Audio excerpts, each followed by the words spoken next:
Roger that. Well, the cool thing is I often will send messages to a Mule account of mine, and then you can end up having a quick fucking, like, always available, no ads, no bullshit fucking voice recorder. I used to record myself on answering machines back in the 90s. They actually engineered it to be annoying to leave people voice messages. Like, if you think about phone menus, that's why people hate voicemail. People in other countries send voice messages all the time, and I just feel like this is an amazing way for me to get a lot of words and concepts out in a really small amount of time. It's the instant gratification of knowing that somebody has to listen to you. That's why I think most Americans hate voicemail. Just got one more video rendered, one more ready to edit. So let me upload one more to the Facebook thing. I'm kicking butt! More like 3 videos by themselves of 3 minutes or so. One of them was 3 minutes and 33 seconds with 33 and 1/3 of a second. The only reason it was that long was because one of the other videos from one of the other trains of thought had gotten accidentally included in this edit, and I just left it there because it flowed. So, enjoy. Yeah, small doses is definitely a better way to go. Snippets always seem to get the point across, and then that way if they don't get it, then they can go back and watch it rather than having to like backtrack over 10 minutes and try to figure out the part they missed or whatever. The insane thing is that by having done my work with you, for Main Green, and then also for fucking Spawnberg, and then also having like gone to college, and also fucking having done language stuff and just metaphors and being a music person who got metaphorical because my fucking privacy was constantly being violated. Everything is exactly as it's supposed to be. It is. It is. I like metaphors. People always perceive that they have the intimate knowledge of what your brain is trying to put out there, but the reality is it's really from their own like thoughts and feelings on whatever subject they think that you're conveying. So by using a metaphor, you can say what you want to say and then let them think what they want to think, and then you never have to argue about, no, you got it wrong. I'm just so tired of people telling me that I'm wrong. I'm so tired. And, like, I know that I am actually wrong in some ways, but in the ways that I'm not wrong, I'm so not wrong. Yeah, like there's going to be a checklist on your tombstone that has, like, a list of all the times you were right and all the times you were wrong, and a person's never wrong, really. I mean, obviously, of course, it's a, like, physical, person-to-person crime or something, I guess, is wrong. But the thing is if you learn from it and you correct it and it becomes right, then you're not wrong. Like, I might have been wrong thinking that it was okay for the United States to invade Iraq because I was under the impression that there was weapons of mass destruction. But then I realized that there were no weapons of mass destruction. So I then said, it wasn't right to invade Iraq. So I was no longer wrong, but I became right. You literally just described my recent differentiation between judgment and discernment, where you know what judgment is, but discernment is where you do the same thing, but instead of deciding whether somebody's guilty or not, you make a decision about how you're going to behave moving forward on your spiritual path. So I guess what I'm saying is wrong is just usually a place where we haven't been able to rationalize our situation in our heads yet.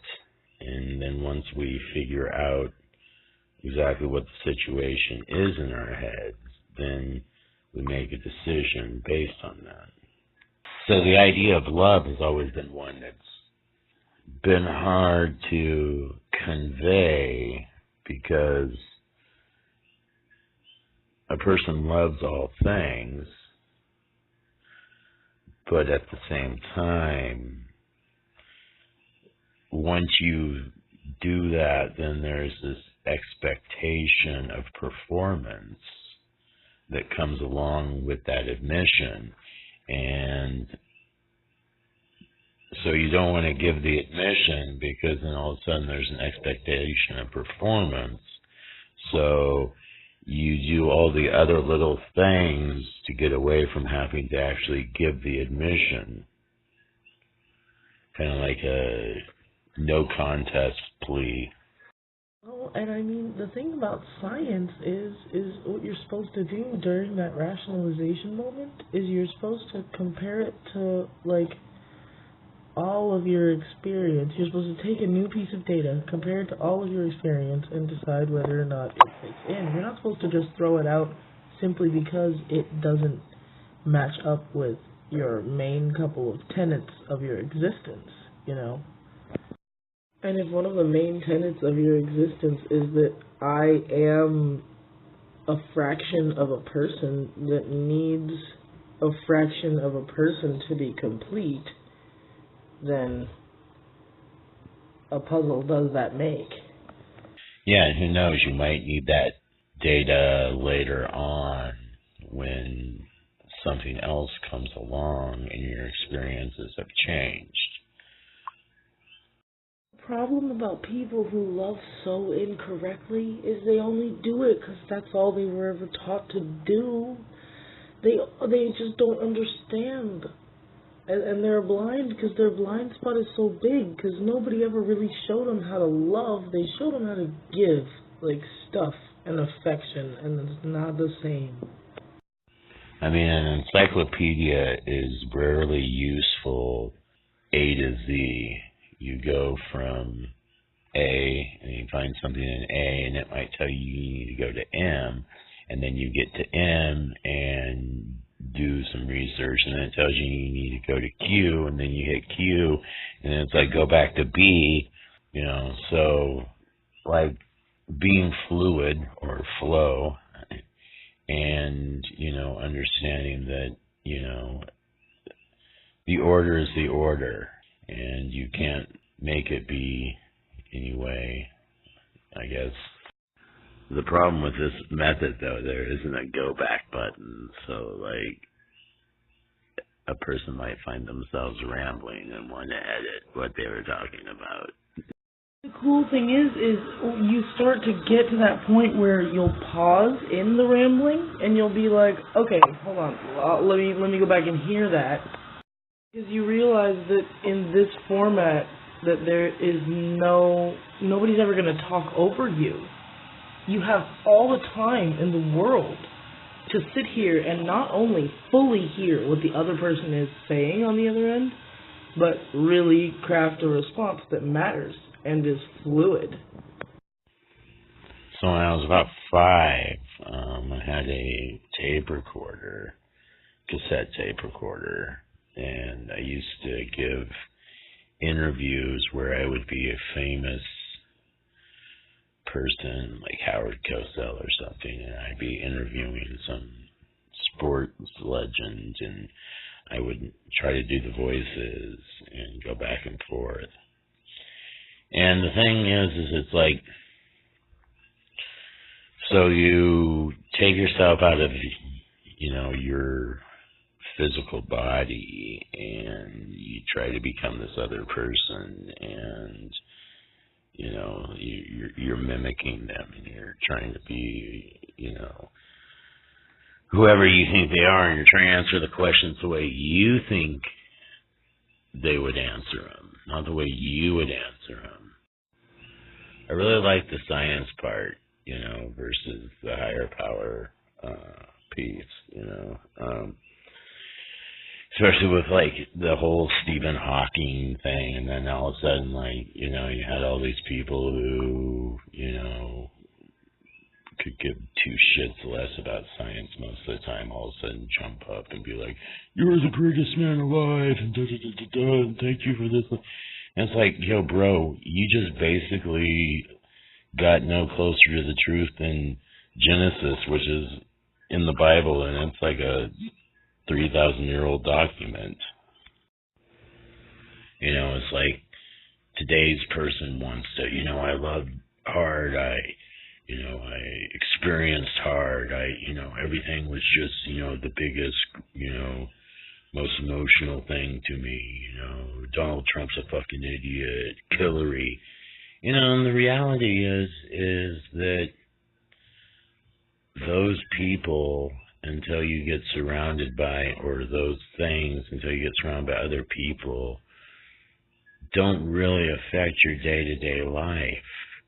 It's just because you're so disconnected from having interactions that these things are like just base conversational pieces. And so you create a whole bunch of unnecessary emotions. And for all of the negativity that it is, like, I totally 100% agree with you. But on the flip side of that, like, it's created one of the only communities that, like, white people have. Because white people don't, like, talk to each other honestly. Are you kidding? Like, unless you're probably, you know, the lower class you get, the more honest you probably are with each other. And because there's probably fucking higher levels of alcohol involved. Or more levels of actual fucking life lived that makes you, you know, decide what level and what flavor of honesty, which kinds of people are, like, worth the time to give it to, you know, honestly. It's funny because I never called it that. I never said it that way, I love hard or anything. But once I was in Maui, one of my catchphrases became hardcore. And then I started remembering things about, like, how I used to actually call myself a wall for my sisters and, like, be a football-flavored, like, oh, I'm sorry, were you trying to flirt with her, like, within a 2-foot radius? 'Cause, nah. Yeah, it's like you're more likely to see pictures and posters of inspirational quotes and, you know, like the footprints or the live well, laugh often, you know, inside a middle class or lower class white person's house than you would in any other ethnic group, or because I think it's People who actually have to go through, like, actual shit don't have time to, like, make it up, you know? You have to decide that happiness is the option you're choosing.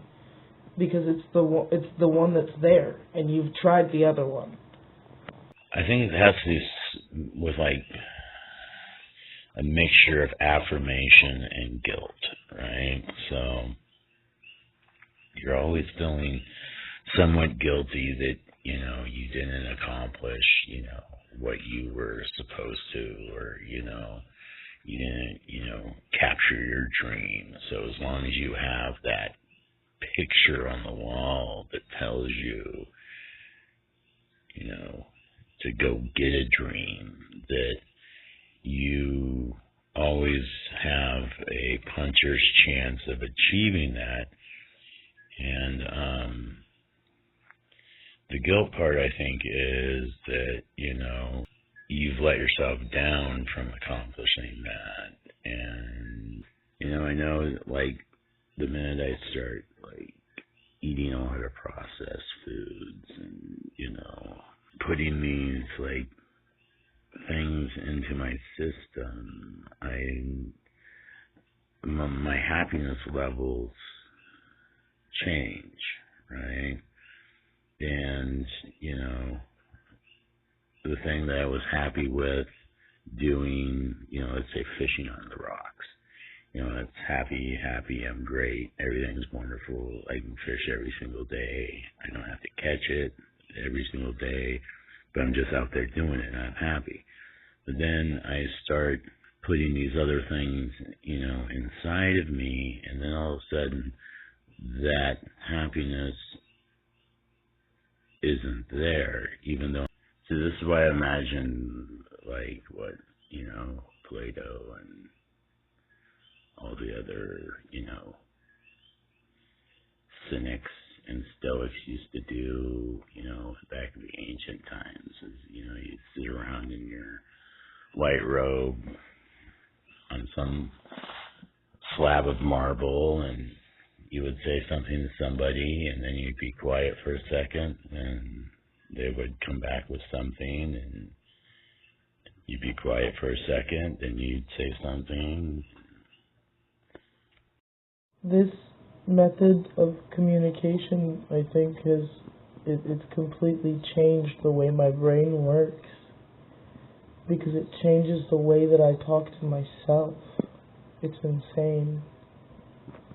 Like, you and I are both really smart, and I also very much enjoy what we're talking about back and the way that the listening, and because we can listen here. Like, I'm able to freak out and edit my video and decide what I'm doing next, and do 17 other things in between, giving you the exact amount